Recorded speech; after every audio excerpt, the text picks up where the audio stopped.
Welcome students. Last ভিডিওতে আমরা compound অ্যাঙ্গেলে ক্লাস অ্যাসাইনমেন্টের কিছু নিউমেরিক্যাল সলভ করেছিলাম। এই ভিডিওতে আমরা আরো কিছু নিউমেরিক্যাল সলভ করব।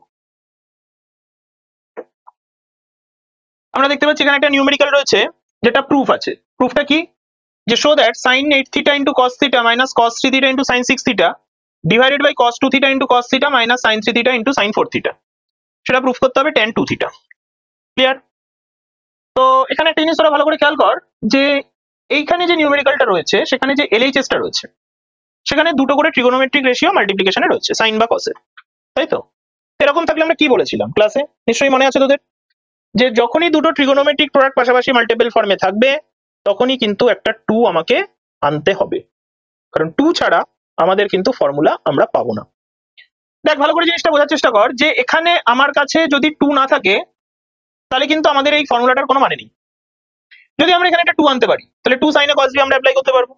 যদি আমরা এখানে একটা 2 আনতে পারি তাহলে আমরা এখানে 2 cos a sin b এর একটা ফর্মুলা অ্যাপ্লাই করতে পারবো। যদি আমরা এখানে একটা 2 আনতে পারি তাহলে 2 cos a cos b এর একটা ফর্মুলা অ্যাপ্লাই করতে পারবো। যদি আমরা